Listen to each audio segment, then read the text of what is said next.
liga de la ciencia es alfa, es beta. La liga de la ciencia. Hola, ¿qué tal? ¿Cómo están? ¿Cómo les va? Hola, ¿qué tal? ¿Cómo anda? Muy bienvenidos y bienvenidas a un nuevo programa de la Liga de la Ciencia. Euge, ¿cómo estás? Muy bien, muy contenta. ¿Cómo no voy a estar contenta si tenemos un programa para hablar de ciencia, que es esta herramienta que nos hace entender la magia a la que nos rodea este hermoso universo? Y si hablamos de ciencia, hay una de las teorías que es probablemente para muchos científicos y científicas la teoría más impresionante tal vez de la historia de la ciencia. Estoy hablando, vos que sos bióloga probablemente lo sabes, de la teoría de la selección natural de Charles Darwin. Sí, bueno, ¿no? Mi perro de la infancia se llama Darwin. Claro, es verdad. Bueno, y muchos explican la fascinación por esta teoría porque es una teoría que, en términos relativamente simples, explica una variedad de fenómenos enorme, ¿no? Uh-huh. Y entre otros fenómenos, por ejemplo, la existencia del ser humano como consecuencia de la evolución de las especies. Sí, y esto me está dando el pie porque vamos a presentar una clase magistral espectacular de un amigo de la casa, un comunicador de la ciencia, docente, investigador.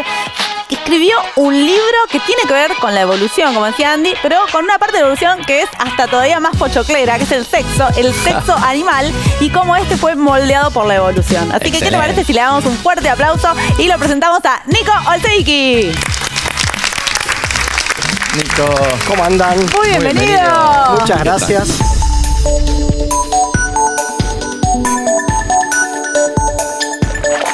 Nico, bueno, vamos ahora a hablar sobre el libro Sexo Animal, un tema que, como recién decíamos, nos fascina, nos interesa muchísimo, pero me gustaría empezar con una nota que es la de que el coautor del libro, Matías Pandolfi, fue un biólogo al que yo incluso fui a entrevistar personalmente para el programa, hice un informe con él sobre comportamiento animal en su laboratorio de la Universidad de Buenos Aires y falleció en el 2021, un chico joven digo, de mi edad, 40 y pico voy a tener, algo que, bueno, toda la producción de la Liga de la Ciencia a todos nosotros nos conmovió muchísimo en su momento. Sí, a toda la facultad, a toda la comunidad también.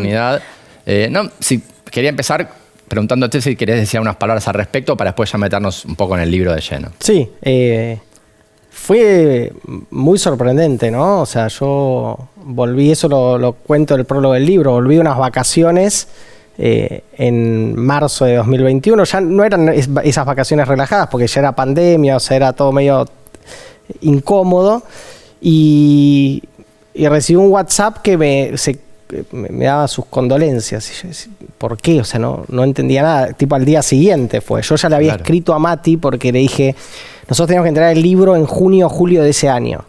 Y le había escrito a Mati diciendo, estábamos muy atrasados, recontra atrasados, y le había escrito diciendo, che, mira, tenemos que hacer un capítulo por semana durante 8 semanas y después dejar un mes entero para revisarlo todo y a convertirlo en libro y qué sé yo. Mati no recibió ese mensaje ya, empezaron a llegarme las condolencias y me enteré que había fallecido. Y cuando pasa esto, bueno, el libro no estaba hecho. Entonces, un poco ahí el problema es ¿qué hago con el libro? O sea, ¿qué se hace? ¿Lo sigo? ¿Lo convierto en libro?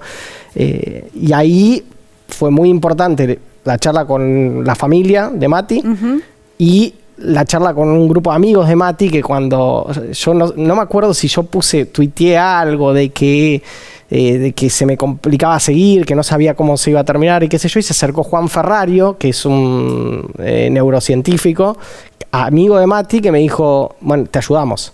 Wow. Y como el impulso de los amigos de Mati, que también leyeron los capítulos y comentaron y me ayudó un montonazo a convertir eso en que teníamos que eran cosas ideas, en un libro, ideas, ejemplos. Mati era muy fanático de los ejemplos.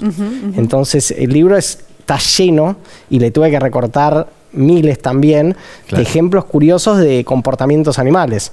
Porque yo supongo que ahora vamos a ir a eso, pero el libro se llama Sexo Animal, pero no es solo sobre sexo animal. Entonces era un catálogo de ejemplos y ejemplos y ejemplos.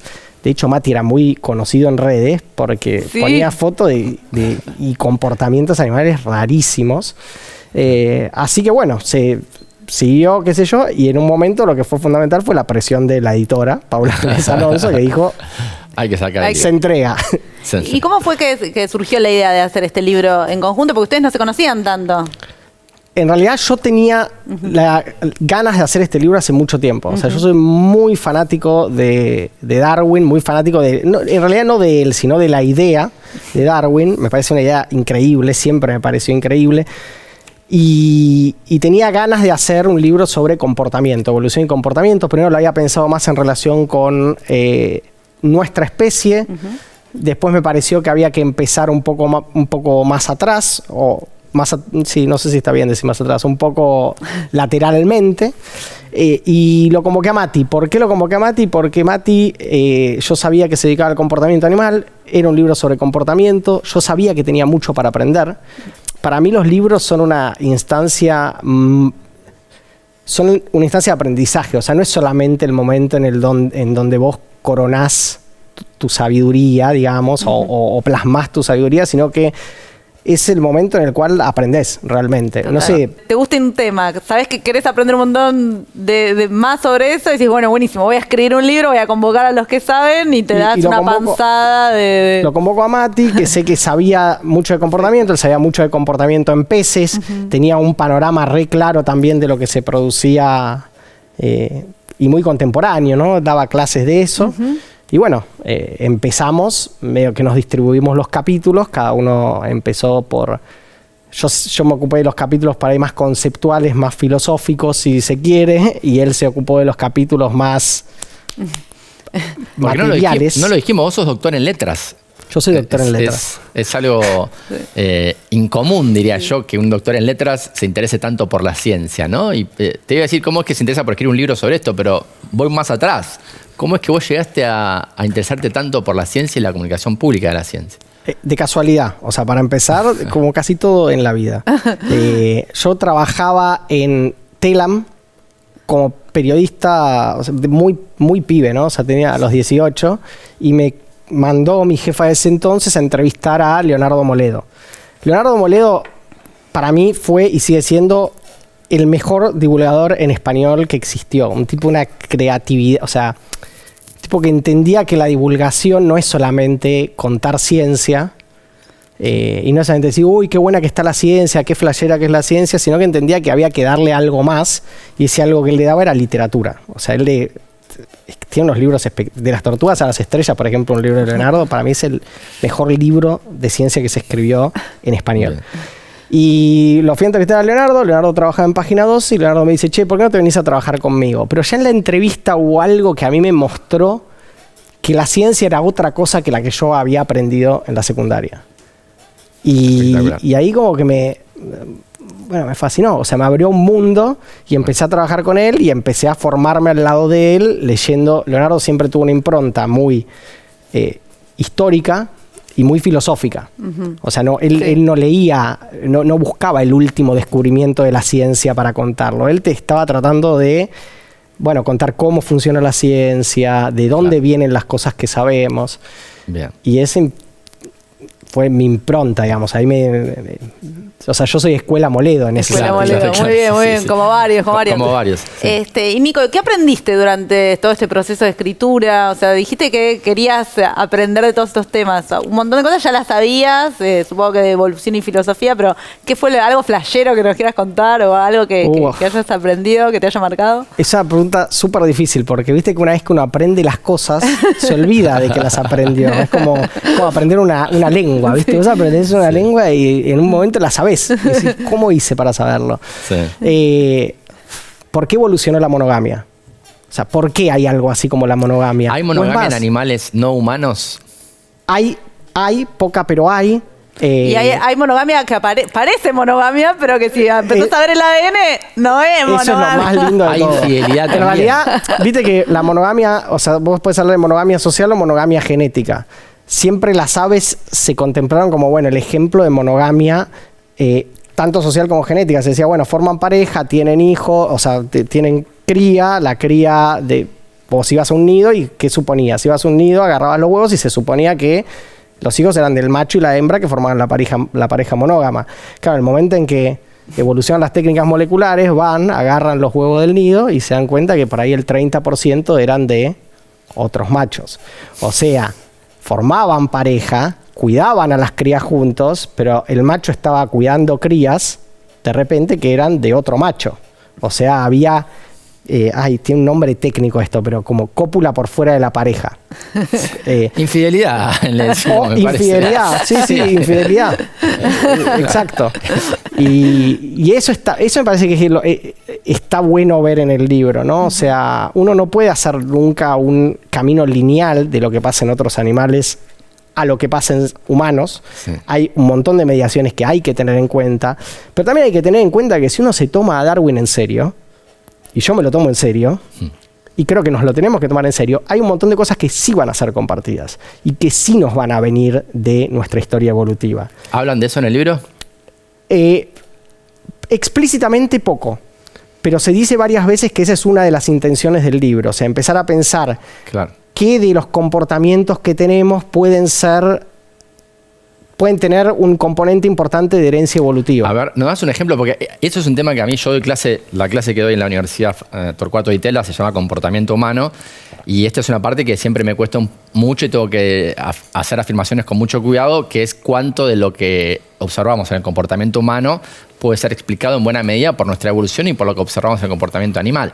¿Por qué digo que hay que tener mucho cuidado? Vos esto lo sabes mejor que yo, porque bueno, se han justificado también, hasta el día de hoy se dicen barbaridades como que bueno, que en el mundo animal está el macho alfa y que el ser humano entonces se comporta de la misma forma con un macho alfa que es el dueño de la tribu, y las mujeres todas quieren estar con el macho alfa. Ese tipo de barbaridades se siguen diciendo, ¿no?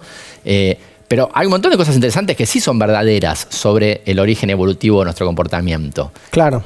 ¿Qué ejemplos darías? O sea, para mí un ejemplo que es lindo, igual quiero hacer después una reflexión sobre lo que estás diciendo, pero un ejemplo que es interesante es el de la empatía, por ejemplo, ¿no? O sea, esa cuestión de ponerse en el lugar del otro, que muchos identifican como no el origen de la moral, pero un componente fundamental para que exista algo así como la moral. O sea, vos tenés que de algún modo ponerte en el lugar del otro y pensar que el otro está, entender qué significa que el otro esté sufriendo, teoría de la mente, de eso sabes vos mucho más que yo, para poder construir algo así como una moral. Y hay muchos experimentos, y experimentos no solamente en primates, experimentos incluso en ratas, que muestran que hay algo que se parece a la empatía. O sea, que no es que los humanos nos inventamos la empatía y somos la única especie empática. Entonces, bueno, y como eso creo que hay un montonazo de cosas. Y coincido en que hay que tener muchísimo cuidado. Sobre todo porque en la naturaleza puedes encontrar ejemplos de todo. Sí, que existen ejemplos de todo y que los animales seamos muy, muy, muy diversos, tampoco es una cuestión para andar justificando cualquier cosa, ¿no? O sea... Exacto, para mí ahí hay dos cosas. O sea, primero que encontrás ejemplos de lo que quieras. Claro. O sea, vos querés justificar el infanticidio, hay. ¿Querés justificar el sexo homosexual? Hay. ¿Querés justificar el sexo grupal? Hay. Encontrás de todo. ¿Querés justificar que uno se coma a la pareja después de tener sexo? Hay también. Entonces, lo que eso nos tiene que enseñar es que no podemos ir a preguntarle a la naturaleza no humana cómo tenemos que ser los humanos. Tal cual. Nosotros podemos ir a preguntarle a la naturaleza no humana cómo es. Claro. Exacto. Y cómo es, y vas a encontrar ejemplo de todo. Vas a encontrar harenes con machos alfa, vas a encontrar especies que son mucho más promiscuas en general, que en donde todos tienen sexo con todos. ¿Sexo por placer en otros animales? Vos sabés que me preguntan mucho eso y me cuesta el tema del placer. Claro. Pero sí sexo con fines no reproductivos. Ahí está. O sea, hay mucho sexo con fines no reproductivos en muchas especies y eso es bien interesante porque en un punto... No digo que contradice, pero hay que explicar por qué. O sea, ¿por qué?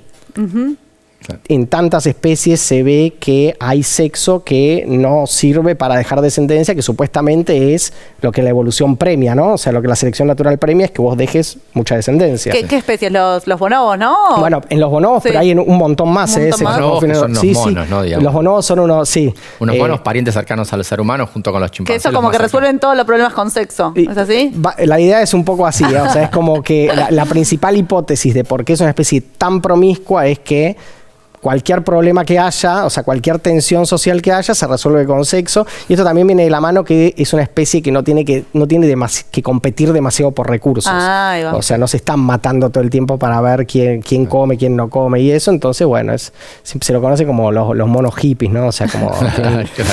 pero hay en delfines. delfines. sexo con fines no reproductivos. Hay un montón de sexo homosexual.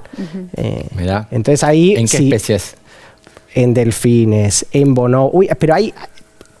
O sea, cuando lo contamos en el libro decimos, hay una enumeración y es un etcétera porque encontrás en... en casi todas las especies vas a encontrar algo así. O no en casi todas, pero en muchas especies vas a encontrar algo así como sexo en momentos en que la reproducción no está en juego. Claro. Y las hipótesis, que eso es lo que para mí tiene súper interesante la teoría de la evolución, son hipótesis. O sea, en pocos casos vos podés decir, no, es esto. Y claro, ¿cómo lo probás? Es esto y ya. Es muy difícil. Entonces vos tenés para el mismo comportamiento, por ejemplo, para masturbación. ¿Hay masturbación en animales? Sí, hay. Un montón. En ardillas hay masturbación. En primates hay un montón de masturbación, tanto en machos como en hembras. Entonces, cuando yo tengo que decir por qué hay masturbación, y en el libro contamos, hay 5 hipótesis, o sea, o 6 hipótesis. 5 son las que encontramos. Seguro que hay más. Y seguro que hay más. Y una explica el comportamiento en ardillas, una explica por qué es así en bonobos, una explica por qué es así en otra especie, y por ahí no tenés una unificadora. O sea, por ahí no hay una idea. Lo más probable es que no haya una que te explique por qué evolucionó la masturbación, sino que eso se llama evolución convergente, ¿no? O sea, que hayan convergido por diversos mecanismos evolutivos a un comportamiento que se ve en muchas especies. Y también esta idea de que, errónea creo que muchas personas tenemos, de que todo tiene que tener un fin, un propósito, ¿no? Que eso en evolución, y supongo que en el libro estará clarísimo, no todo tiene un fin, un propósito, porque la evolución no funciona así, no estamos dirigidos hacia un lugar y queremos optimizar todo el funcionamiento de los cuerpos de los animales y su entorno y no sé qué. La evolución hace con lo que tiene, lo que puede, y la selección natural va como esculpiendo una roca con lo que hay, pero no puede hacer magia, ¿no? Y además el sexo, porque el sexo está buenísimo y a veces nos cuesta alejarnos de hablar del sexo, y más en la tele, que sabemos que tenemos más audiencia si hablamos de sexo.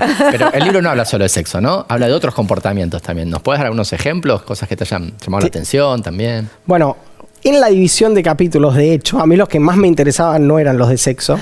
Supongo que eso habla mal de mí. A mí me interesaban mucho los otros comportamientos, que son por ahí los que más están vinculados con lo filosófico, ¿no? O sea, con un componente... a mí me interesaba mucho moral y me interesaba mucho lenguaje, que son los otros... No sé, creo que no hay ningún otro. Creo que son uno de moral, uno de lenguaje y 3 capítulos de sexo en el medio, y los 2 capítulos que explican la teoría de la evolución. Y bueno, lenguaje también. Lenguaje es increíble, ¿no? Porque yo soy muy darwiniano en el sentido de que me tomo muy en serio el gradualismo y entiendo que tiene que haber, para casi todos nuestros comportamientos, tiene que haber algo más o menos parecido en los animales no humanos. Pero con el lenguaje eso no pasa. O sea, cuando uno llega al lenguaje, pasa algo ahí que probablemente es lo que sea lo más definitorio de nuestra especie en términos de nuestra especificidad, que no encontrás en otras especies. Y se buscó y se intentó, incluso se descifraron lenguaje o formas de comunicación de otras especies. Uno puede decir, son complejas, pero nada ni remotamente parecido a lo que pasa con nosotros. Claro. Y el lenguaje no es cualquier cosa, porque el lenguaje es lo que te permite la transmisión vertical de conocimiento, también llamada cultura. Y la cultura es lo que nos permite moldearnos de una manera increíble.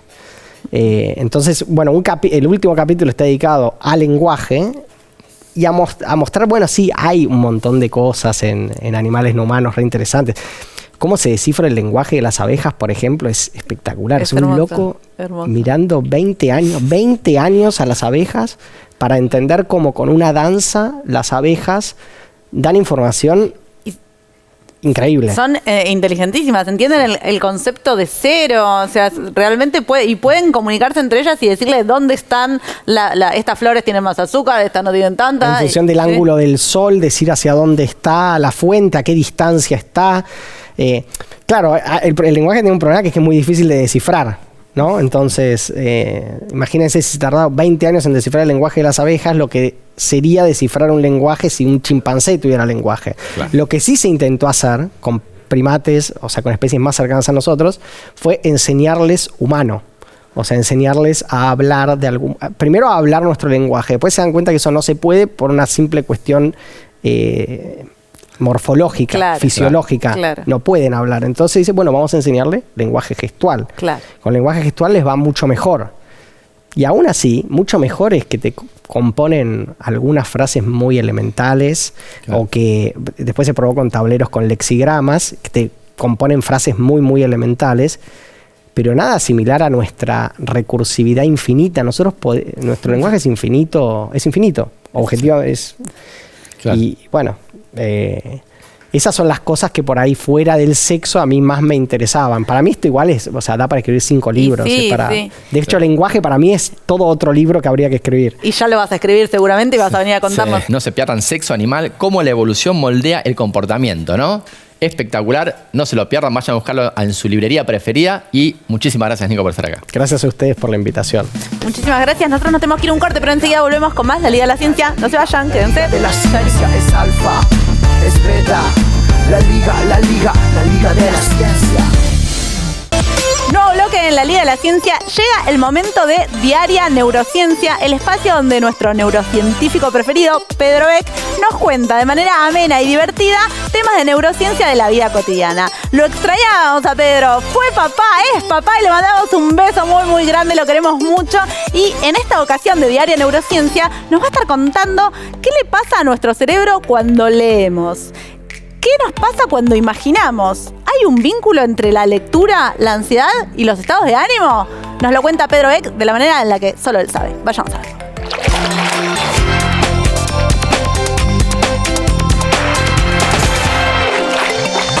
Los científicos siempre desconfiamos de las soluciones mágicas, simplemente porque la magia no existe, pero sí la ilusión de que el té con jengibre nos cure un resfrío o unas copitas de vino nos ayuden a mejorar nuestra salud cardíaca. Pero estar saludable requiere que nos esforcemos, que hagamos dietas saludables, ejercicio físico, controles médicos periódicos y encima hay que trabajar, ocuparse de la casa y de la familia. Déjennos vivir. ¿Y qué pasaría si hubiera una actividad que de verdad fuera mágica? Una que se puede hacer en cualquier lado, es divertida, se puede realizar media hora por día y promueve la salud mental, la empatía y hasta previene el deterioro cognitivo. ¿Existe tal cosa? ¿O es un invento mío porque ya me cansé de la ciencia? La mismísima ciencia dice que esta maravillosa actividad existe. Se llama lectura, y más específicamente lectura de ficción. Cuando lees, se activa todo el cerebro. Pensá todo lo que haces al mismo tiempo. Prestás atención, memorizás y hasta podés imaginar lugares como la tierra del chocolate, olores como el de la tierra del chocolate, sabores, texturas, criaturas que no existen como los conejitos de chocolate y experimentar emociones intensas con chocolate. Cuando leemos e imaginamos lugares u olores, no solo se activan las áreas cerebrales del lenguaje, sino también las que procesan estos estímulos. Si leemos jabón o milanesa con papas fritas, se activarán zonas del cerebro que también se activarían si nos laváramos las manos o estuviéramos frente a un suculento plato gigante de Suprema la Maryland. Leer ficción mejora el estado de ánimo y disminuye la ansiedad porque nos saca de nuestros aburridos pensamientos masoquistas repetitivos de todo lo que no estamos haciendo en esta vida. El efecto es mayor al de un día de spa y muchísimo más barato.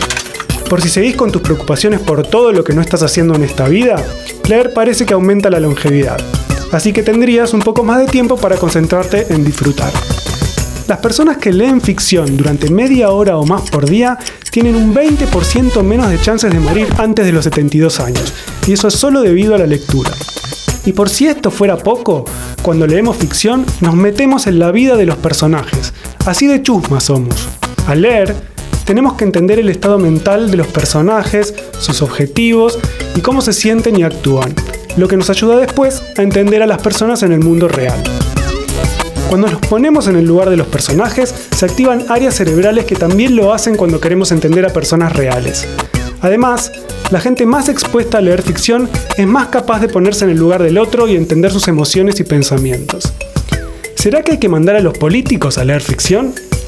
Mientras tanto, lee, intenta leerle a tus hijos e hijas, imaginemos mundos y personajes que nos ayuden a transitar esta vida y nos acompañen en el camino.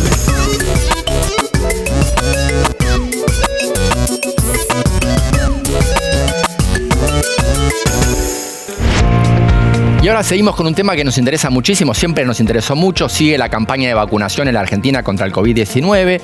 La Argentina ha alcanzado niveles de cobertura realmente muy satisfactorios. Argentina históricamente ha sido un ejemplo en el tema de vacunación, pero ahora le toca a los más chiquitos la vacuna del COVID. Y estoy hablando de los más chiquitos de los más chiquitos. Claro que sí, porque el Ministerio de Salud de la Nación recientemente lanzó la campaña de vacunación pediátrica a partir de los 6 meses, lo cual es muy bueno. Y para charlar sobre este tema está con nosotros un referente, miembro de la Sociedad Argentina de Pediatría, ya ha estado en el programa, nos ha esclarecido un montón de cosas, aprendimos un montón, lo hemos ido a visitar al Hospital Militar. Está con nosotros Gonzalo Pérez Marc. Muchas gracias por venir. Hola Gonzalo. Gracias por invitarme. Gracias. No, por favor. A vos, que en medio de tanta vorágine de trabajo te haces un tiempito por venir. Bueno, ¿nos contás un poquito de qué trata esto? Hay varias preguntas, ¿no?, por las cuales podríamos empezar. La primera que yo te haría es, ¿cómo se prueban las vacunas para chicos tan chiquitos? ¿Es igual el protocolo? Porque creo que todos hemos aprendido a lo largo de la pandemia el tema de, bueno, que tiene que ser un estudio randomizado, doble ciego, con placebo. ¿Con los chiquitos es igual? Es muy parecido. O sea, ¿te acuerdas que cuando hablábamos de investigación clínica, yo siempre decía, se empieza la investigación clínica, se hace en todas las poblaciones. Y primero se arranca con los adultos jóvenes, típico, mayores de 18 años. Después se van agregando los adultos mayores. Después no se les pone límite de edad. Enseguida vienen los adolescentes. ¿Se acuerdan? Recuerden en COVID cómo iban apareciendo las vacunas, ¿no? Claro. Después venían los adolescentes. Y después se hace en los chicos de edad escolar, infantes y los bebés. Y siempre en el medio de todo eso se hace también las embarazadas, por ahí en paralelo con los últimos, los chicos más chiquitos. Y vos ¿por qué vas haciendo esto? Porque en general vos vas viendo que si se probó que es segura la vacuna, o para cualquier medicamento, pero en este caso estamos hablando de vacunas, se probó que es segura en cada uno de los grupos, podés seguir en los otros grupos que son cada vez más vulnerables. Claro. Entonces, cuando vos llegás a probar una vacuna en chicos de 6 meses de edad o en embarazadas, es porque estás muy seguro de haber atravesado todos los demás pasos. Claro. Y recordemos que hay otra cosa más. Cuando hicimos los estudios, esto también lo charlamos, creo, cuando hicimos los estudios en adultos, lo que pasaba es que por más que estaba totalmente contraindicado embarazarse durante el estudio, muchas de las participantes quedaron embarazadas. Y entonces se hicieron igual los seguimientos de esas personas, y ya desde el principio se notó que eran vacunas, por ejemplo, las de contra COVID, muy seguras también aquellas mujeres que habían quedado embarazadas porque no habían seguido las indicaciones del estudio, por lo que fuere, y se siguió todo el embarazo de las mamás, se siguió todo el nacimiento de los y las bebés que hubo en ese momento, y se lo siguió hasta el día de hoy todavía. Entonces, fíjense que cuando fue plena pandemia, me acuerdo una de las olas que hubo, se decidió tomar la medida de vacunar embarazadas y de recomendar la vacunación, porque ya estaban los resultados, que no habían sido buscados, pero que estaban por los estudios que habíamos hecho con los adultos. En paralelo se siguieron los estudios de investigación en chicos, igual que, como vos decías recién, con la diferencia de que el consentimiento informado, es decir, la voluntad de participar en un estudio, lo tienen que firmar los responsables legales del niño o la niña, y según la edad también los chicos. Nosotros a partir de 5 años ya les explicamos y ellos firman lo que es un asentimiento informado también. ¿A partir de los 5 años? Sí, totalmente. Si ellos pueden entender, allá de que puedan leer o que puedan entender bien, vos les podés ir explicando. En general se espera que puedan leer porque lo tienen que leer, obviamente, pero les vas explicando, tenés diferentes tipos de asentimientos. Tenés para chicos de primaria, para chicos de secundaria, para adolescentes más grandes. Entonces se les explica con sus palabras y además se le lee a los papás, el de los papás. Y si no están todos de acuerdo, no participan en el estudio. Dijiste asentimiento en vez de consentimiento. ¿Eso a propósito es diferente? Claro, porque no son ellos no tienen todavía la patria potestad, digamos. O sea, no son seres autónomos, digamos. No son responsables legales de ellos mismos, son los padres. Claro. Entonces el consentimiento informado lo dan los padres. Pero los chicos tienen que asentir porque siempre se sugiere. Esto, te digo, viene además de un cambio en el Código Civil que hubo hace unos años, en donde se plantea que para hacer cualquier tipo de tratamiento, prueba, o incluso tratamiento cruento, ¿no? O aplicar por una vía central, poner un chico, si los chicos tienen la capacidad de asentir y de dar su opinión, se los incluye dentro de esa decisión. Mira. Y hay un tema con las vacunas que tiene que ver con esto del riesgo-beneficio, ¿no? O sea que, ¿cómo lo estudian en ese caso? ¿De verdad son mayores los beneficios de aplicarse de la vacuna que de los riesgos de tener COVID en un bebé de 6, 7 meses? ¿Cómo es la relación riesgo-beneficio? Tiene que ser mucho más grande el beneficio que el riesgo que vos puedas tener por tener ese medicamento. O que, claro, por no tener ese medicamento, corras un riesgo muy grande. Claro. Entonces, siempre en toda medicación aprobada, ni hablar si además esa medicación se agrega en un calendario de vacunación, por ejemplo, en donde vos no solo ves que el riesgo es mucho menor que el beneficio, sino que además crees que es necesario que todo el mundo lo reciba en forma obligada, o sea, que crees que el beneficio poblacional es enorme. Obviamente, si se llegó a ese punto, es porque los datos son claramente superiores respecto al beneficio que del riesgo. ¿Por qué? Porque los eventos adversos de las vacunas, ya lo hemos dicho un montón de veces, pero lo vamos a repetir, son bajísimos, los producidos por la vacuna misma. Vos fíjate que los eventos adversos conocidos de las vacunas son en general los que te produce la misma inflamación porque la vacuna está funcionando durante los primeros días, que te duele un poco el sitio de aplicación, que levantes algunos picos de fiebre, que tengas una sensación de cansancio, a alguna persona le duele un poco la cabeza, pero son los eventos adversos más comunes e históricamente no se han visto eventos adversos a largo plazo. Cuando vos empezás a aplicar una vacuna en muchas personas en el mundo, empezás a detectar en pequeños grupos poblacionales, ¿se acuerdan lo de la miocarditis en hombres jóvenes con algunas vacunas? Otras, las mujeres con trombosis en algunos grupos de mujeres jóvenes. Bueno, empezó a haber algunos casos de cosas que vos tenés que poner bajo la lupa. Entonces, ¿qué decís? Bueno, a ver, este grupo que tiene trombosis, por ejemplo, ¿tiene más riesgo por la enfermedad o por la vacuna? No, por la trombosis, por la enfermedad es muchísimo más grave y esta es solo leve. Bueno, listo, seguís recomendando la vacunación. Por ahí lo que decís es, bueno, para este grupo de personas que tengan antecedentes de esta edad y de este sexo, probemos alguna otra plataforma que pueda andar mejor como recomendación. Así es como, fíjense que estoy contando todas cosas que ya vivimos y que pasamos, que ya charlamos. Y esto mismo pasa con los chicos y con los bebés. Entonces, vos fíjate que incluso nosotros estamos por empezar acá los estudios, estábamos hace poquito por empezar los estudios para mayores de 6 meses para las nuevas vacunas plataformas contra COVID. Y fue tal el descubrimiento de beneficios contra los riesgos que hizo la FDA en Estados Unidos que dijo, no, listo, no es necesario, ya con los datos que tenemos aprobamos la vacuna y se aprobó para... La FDA en general, una vez que aprueba, en muchos lugares, agencias regulatorias aprueban en consonancia porque la toman como referencia y se empezó a usar y se empezó a recomendar en los calendarios de vacunación. O sea, ni siquiera esperaron a que terminara el ensayo particular. Ni siquiera tuvimos que extender el ensayo porque ya los datos eran muy, muy buenos, ¿no? Y ahora esto está agregado en el calendario de vacunación acá y es recomendación, por supuesto, que se cumpla con el calendario de vacunación. ¿Y cómo son esas reuniones donde se ponen de acuerdo y dicen, bueno, sí, esta vacuna va a ser agregada al calendario de vacunación? ¿Cómo es el proceso? ¿Cuántas personas están involucradas? Bueno, ahí tenés dos tipos de... Porque son 2 pasos. Primero es la agencia regulatoria de tu país que dice, bueno, yo voy a probar esta vacuna o este medicamento, se puede comercializar acá en el país, ¿no?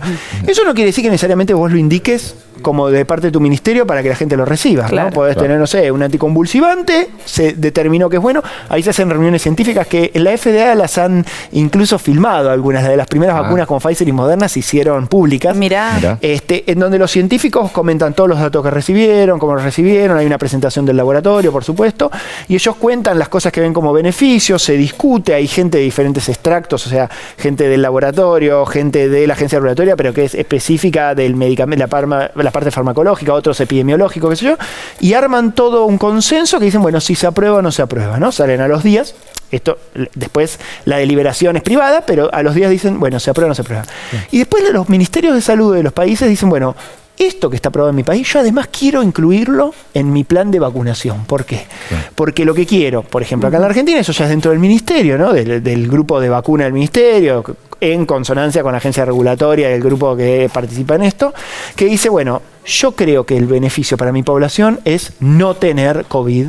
¿Por qué? Porque tengo un montón de chicos que están en una situación de pobreza, porque tengo un montón de chicos que no tienen buen acceso a la salud, porque tengo un montón de chicos que me cuesta vacunarlos, tengo un montón de personas mayores que cuidan a estos chicos en sus casas, que no están vacunados o que tienen inmunodepresión o que sea, y entonces, ¿sabes qué? Quiero tener a toda la población vacunada. ¿Qué vacunas cuento? Bueno, cuento a partir de los 6 meses. ¿Son buenas las vacunas? Sí, son eficaces. ¿Son seguras las vacunas? Sí, son seguras. Claro. Bueno, las agrego en mi calendario de vacunación y tomo la medida de prevenir una enfermedad que si no va a tener un costo en vidas y en salud y en dinero también, por supuesto, muy grande para el país. Entonces, así es como se plantea y se dice, bueno, lo pongo en el calendario de vacunación. Una vez que está puesto, los médicos, ¿qué tengo que hacer? hacerlo cumplir. No hay mucho misterio Claro, en esto. recomendarlo. Tal cual, hacerlo cumplir. O sea, la gente pasa que... Yo creo que esto es excelente. La gente hoy tiene mucha más información. Hoy a la gente se le planta un profesional de cualquier ámbito de la medicina o de la salud y dice, mira, yo sé esto otro, busqué esto otro. A mí me parece que eso está bueno. Imagínate, yo me dedico a la investigación clínica. El consentimiento informado hace eso. Te sobreinformo de todo lo que puedas saber para que tomes una decisión. Yo creo que eso está bien. Ahora, el médico tiene que tener... por empezar, más información o por lo menos de mayor calidad que la persona que viene a consultar para poder asesorarla. Y por otro lado, tiene que saber cuáles son las cosas con las que tiene que cumplir por normativa. No está en nosotros como médicos, pediatras, médicos clínicos, determinar si estamos de acuerdo o no con el calendario nacional de vacunación. Porque si nosotros decidimos ejercer en este país bajo las directivas de la agencia regulatoria que nos dirige, que es ANMAT, y bajo las normativas del Ministerio de Salud de la Nación, y por eso tenemos una matrícula nacional, provincial o lo que sea, bueno, entonces tenemos que cumplir las normativas para las cuales estamos habilitados. Sí. Y hacer cumplir el calendario de vacunación no es una opinión, es un deber de cada uno de nosotros. De cada pediatra, claro. Claro, obvio. ¿Y vos sabés cuáles son las dudas más comunes que plantean los padres, las madres a los pediatras? Sí, las dudas más comunes son... yo creo que eso surgen de esa hiperatención, hipercuidado que uno tiene con sus hijos y sus hijas, ¿no? Sí. Uno a veces tolera cosas en uno mismo que no puede tolerar en los hijos y en las hijas. Y eso está muy bien. Eso habla de una buena paternidad, una buena maternidad. Sí. Y llevan a que uno dude de decir, bueno, a ver, son vacunas nuevas. Yo me la di, no tengo problema. A mi hijo también se la doy. Claro. Le doy al bebé que es tan chiquito, porque me vienen diciendo, el pediatra, vos mismo por ahí al pediatra, a la pediatra, vos mismo me venís diciendo que tenga cuidado con todo. Le doy una vacuna. Sí, por supuesto, son dudas válidas. Esas son las dudas más comunes. ¿Qué pasa con las nuevas plataformas? Bueno, pasa exactamente lo mismo. Se estudiaron de la misma manera, se estudiaron en adultos. Ya llevamos todos 2 años vacunados, o bueno, depende, más o menos tiempo, pero ya más de 1 año y medio vacunados. Y vacunadas, y sabemos lo seguras que son, lo bien que nos fue con las vacunas. Se frenó la pandemia. Yo lo decía en algún momento, ¿se acuerdan? Decía, las vacunas van a frenar la pandemia, son la única herramienta para frenar la pandemia. Mientras hagamos prevención, mientras cumplamos, decía yo, la normativa del Ministerio de Salud, mientras no tengamos vacunas. Y acá viene exactamente lo mismo. Bueno, estas vacunas son seguras. Estas vacunas permitieron que podamos volver a ver a nuestros abuelos y abuelas, a nuestros mayores, a que no se murieran más, a que de repente nadie ya está charlando si tiene COVID o no tiene COVID, si tiene alguien que falleció o no falleció, si puede salir a la calle o no, si está con... Bueno, eso logramos con las vacunas. Llegaron las vacunas para los más chiquitos, bueno, incluyámoslos en ese mismo cuidado y en esa cobertura. Los planes de vacunación nos protegen a todos. O sea, yo siempre digo... No, mi nene no tuvo COVID o está re bien y no necesita nada porque nosotros estamos todos vacunados. Ese nene seguro tiene un compañerito del cole, una compañerita que por ahí tiene una inmunosupresión que no lo sabe porque lo vamos a descubrir o sus pediatras lo van a descubrir en breve y que lo estás protegiendo vacunando a las personas que están alrededor, porque por ahí esa persona no puede generar defensas, por ahí hasta se vacunó ese nene, pero no puede generar defensas o no lo sabe y encima, o sea, no puede generar y no lo sabe. Y vos, con todos los compañeros que están alrededor, lo estás protegiendo de que se enferme o de que enferme a alguien en su casa, ¿no? Porque ya el COVID lo demostró. Para cuidarnos, tenemos que cuidar a todos los que están alrededor. Esto nos guste o no, nos demostró que para estar bien, tenemos que tener bien a todos los que están cerca. Y eso es parte de un trabajo comunitario y una responsabilidad comunitaria, ¿no? Vacunarnos y vacunar a todos los que nosotros tenemos responsabilidades de vacunar es una responsabilidad de comunidad, o sea, es un acto de amor hacia los que nos rodean y me parece que eso no puede estar en duda, o sea, por eso soy bastante taxativo con eso. Excelente, bueno, muchísimas gracias Gonzalo de nuevo por venir, sabemos que sos una persona recontra ocupada, así que el agradecimiento es doble. No, siempre es un placer venir acá, la verdad, difundir estas cuestiones, ustedes lo hacen de manera muy seria y amena, así que siempre que necesiten voy a venir. Muchas Buenísimo, gracias. Gonzalo, un lujo tenerte. Nosotros nos vamos a un corte y enseguida volvemos con la Liga de la Ciencia. Quédense, ya venimos. La Liga de la Ciencia es alfa, es beta. La Liga de la Ciencia.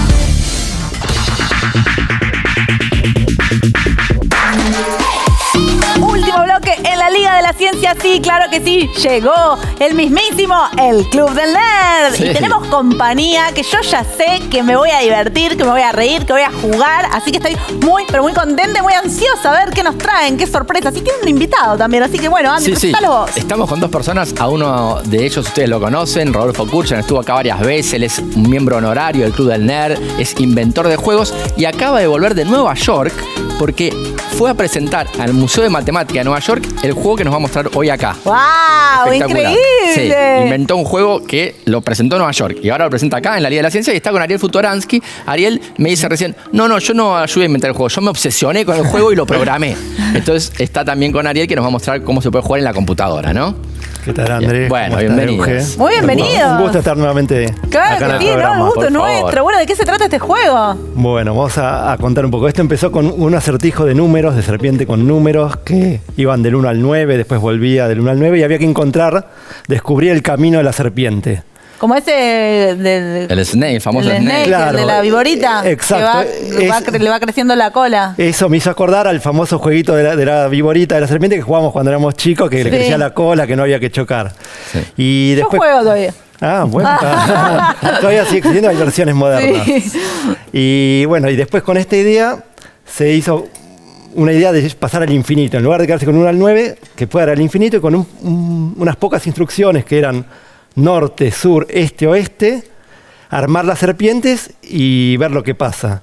Y surgió algo muy entretenido, que es el programa que ahora hizo Ariel y ahora les vamos a mostrar. Apa, a ver, Bueno, yo voy a jugar. bien, les voy a mostrar un poco cómo es. Entonces, Dale. como dijo Rodolfo, este es un programa que permite, uno podría pensar en estas serpientes, imaginarse cómo hacen, pero Sí. para facilitar un poco el análisis, hicimos este programa. Perfecto. Si yo le digo, por ejemplo, norte, esta es una serpiente que arranca Y va hacia el norte. y va hacia el norte. O sea, arranca ahí en el punto Deja en medio claro. de la computadora. Si yo le y se va dijera hacia el norte. este, va hacia el este. Bien. Bien. Sur Va al sur. y oeste. Estas Perfecto. son las...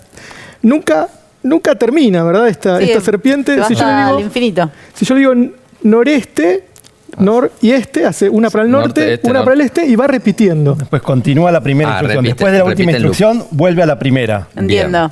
¿Bien? Noreste. Exacto. Parece en ese caso, hace ese camino. Bien, entonces traemos una pregunta para Exacto. empezar. El primer desafío, A ver. si Bien. pueden lograr que se llenar toda la pantalla con unas Estas pocas serpientes que instrucciones. vimos dibujan como una línea infinita, no Claro. termina nunca. Ah, ok, Lo que hay ok. que pensar es en algunas instrucciones que permiten Sí. que la pantalla quede toda roja, que Está llene bien. toda la pantalla. Claro. Y a ver, para Andy, que yo pienso más sí. despacito. No, pero y hay algo que tal vez hay que aclarar también, porque confieso que lo hice cuando hace un tiempo, que es que si vos decís, por ejemplo, norte y después decís sur, no vuelve, porque si está ya Bueno, ocupado el casillero, podemos no vuelve. probar. A ver, si le ¿No? digo Porque no norte. se puede comer la si cola. le digo Claro. norte y sur, No no pasa se nada. muere esta serpiente, no es como el juego, sino que continúa, ignora un poco, esta norte y Claro, sur Es así. sigue subiendo. ¿Qué Sí. pasa? Claro. La primera va al norte, después la segunda instrucción es sur, pero cuando quiere ir al sur está ocupada. Claro. Entonces, si la instrucción no la puede cumplir porque está ocupada la casilla, pasa de nuevo a la Al siguiente. norte, y Entonces, así- en este caso vuelve Bien. de nuevo al norte Perfecto. y Bien. quedaría como si fuera solo norte. A ver, ¿puedo probar? A ver si la sé. Bueno, dale, Andy, A dale. ver, esto... Ahí va. No, con 3 comandos, no, 4. Cuatro. Norte, este, sur, oeste. O sea, simplemente los 4 comandos Exacto. en línea. Norte, Claro, ahí podemos ver cómo va avanzando, ¿no? Este. Claro. Vamos a hacer a poco. Mira, Entonces va- norte, este, va al norte, al este, sur. va al sur. Ahora el oeste no puede. Porque está Ah. bien, entonces tiene que pasar a la Entonces, siguiente. va a la siguiente. Trata de ir Tenemos al norte, norte. que tampoco En- puede. Entonces, Solo puede ir al este. solo puede ir al este. Entiendo. Y así, perfecto. claro, se va chocando, va viendo posibilidades que no puede hasta que hay una que puede y vas viendo que hace como una espiral, ¿no? Y Ya va entendí, recorriendo ya todo así en entendí. espiral. O sea, al poner los 4 comandos, como si no puede Mirá. o va por el otro, Ah. lo vas logrando. Ahí va Ya lo avanzando. veo. Mira cómo lo va perfecto. completando toda. Claro, con- Es muy entendí. poco intuitivo el Es muy comportamiento de la difícil. serpiente. Sí, Es muy difícil. Es algo Muy difícil. difícil de controlar. Es muy difícil. Hay que jugar bastante como para agarrarle cancha, ¿no? Bueno, otro desafío. Algo simpático de esto de llenar la pantalla es que con el comando no sé, que es norte, oeste, sureste. También funciona, se claro. funciona. No sé, Entonces, claro. la respuesta, Es la- una- la es una de esas respuesta- preguntas la respuesta que no sé es la Muy respuesta. bueno. Muy bueno. Bueno, Tendría que haber respondido eso y ya estaba. Nosotros trajimos algunas serpientes de colección, una especie de zoológico de serpientes para mostrarles. Entonces vamos a ir mechando algunos pequeños puzzles como este que hicimos y algunas de las serpientes de nuestro zoológico. A ver. Esto se llama Neso. Con 2 S. Esta es cortita. esta es la serpiente finita más corta posible que existe. Ah. Tiene solo 8 casillas y 6 instrucciones. Mira. Me gusta. ¿Está demostrado que es la más chiquita que Sí, existe? ya está demostrado. Qué bien. Sí, porque ¿Lo se demostraron probó. quién ustedes? ¿Lo demostró alguien más? Sí, Ariel, y hay un italiano que se llama Giorgio Becci que estuvo trabajando en estas serpientes, en este zoológico de serpientes y demostraron encontrar esto. las Es un soluciones. teorema matemático. Exacto. Me gusta Perfecto. porque van encontrando gente que se obsesiona como ustedes con las serpientes matemáticas. Claro. Es hermoso, esto Qué es hermoso. bueno. Así que esta tiene 6 instrucciones, es la más chica de 8 casillas, pero con 5 instrucciones también existen serpientes finitas. Hay muy poquitas, la mayoría son infinitas, pero hay 5 que son finitas, y acá nos interesó la más grande posible A ver. para cada caso. A ver si Esta tenemos. es Esta con- de 19, esta es la que ocupa 30 casillas. Y esta, Y la esta instrucción es. tiene Tiene cinco solo 5 instrucciones. instrucciones. A ver, la mayoría de las serpientes son infinitas. Si uno se Claro. pone a tirar serpientes al azar, la mayoría son infinitas. Si buscamos aquellas que se traban, Que son entonces nos finitas. podemos preguntar, bueno, ¿cuáles son las más grandes, cuáles son las más chicas? Y nos Claro. obsesionamos un poco con cuáles son las serpientes más grandes, finitas, para cada tamaño de instrucción. Y eso Claro. es lo que Claro. está ahora al principio en nuestro zoológico. A Esta ver, es... ¿puedo poner al azar Dale. letras a ver Claro. qué pasa? Dale. Son. Me No sé, son- tiró Se una te va al infinita. infinito. no, ¿ves? sí, claro, es infinita. Ah, es Igual infinita. podés ir agregando más Cuando es secuencias. infinita, no necesariamente ocupa todo el plano. Puede ser infinita. Claro, infinita muchas de las y- Mirá esta, serpientes, qué loca. claro. Esa también. Claro, va esta es infinita. infinita. Claro. Y si podés seguir agregando instrucciones y por ahí en algún momento se te vuelve finita. Claro. Ah, sí. Uy, Claro. Mira, ¿Ves? o Ahí se hace es una infinita anterior. y después lo hace. porque Mira. puse en eso. Claro. Como Claro. no sé, pero en eso claro. también. En eso Sí, también. sí, sí. Perfecto. Mirá. Ah, me encanta. Puedo estar un rato largo. Es con para, las es para serpientes. jugar. Nosotros bueno, tal vez lo ubicamos en el ámbito de la matemática recreativa, ¿no? Es una manera de divertirse con una cosa. Claro.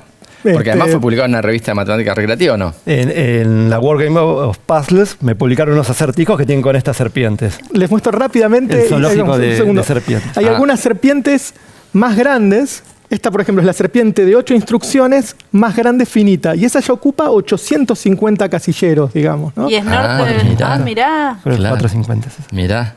450, perdón. 450 casilleros. Qué horror. Y además Sí. tiene huecos en el medio, ¿eh? No todas las. Esta es rarísima. Esta es la de Claro. 13 instrucciones que Sí. ya ocupan 9000 Wow. casilleros. Wow. Además, tiene unas formas extrañísimas. Y tiene unas Bueno. formas extrañas. Si seguimos explorando, me voy rápidamente. Esta es la de 18 instrucciones que ocupa 18.000 18.000 casilleros. casilleros. Sí, sí, sí. Y estas hay maneras empíricas, o sea, de ir probando, de conocerlas, y también hay Sí. maneras.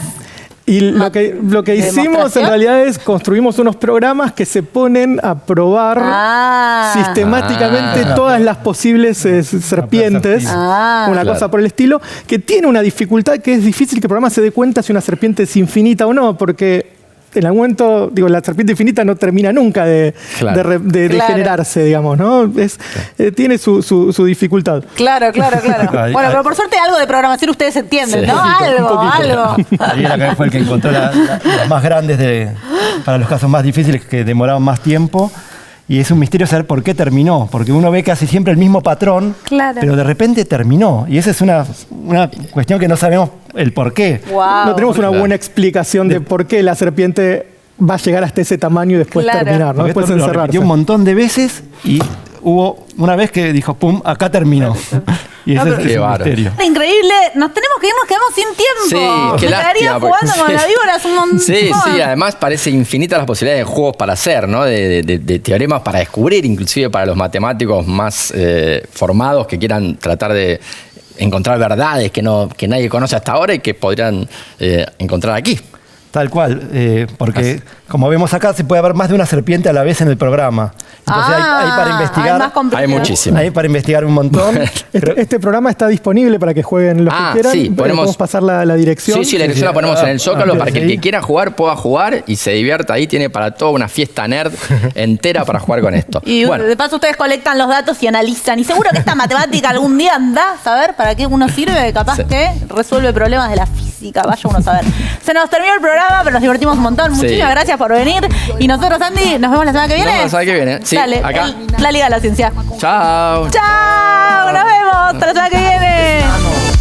Es mega, la liga de la ciencia es alfa, es beta, la liga de la ciencia.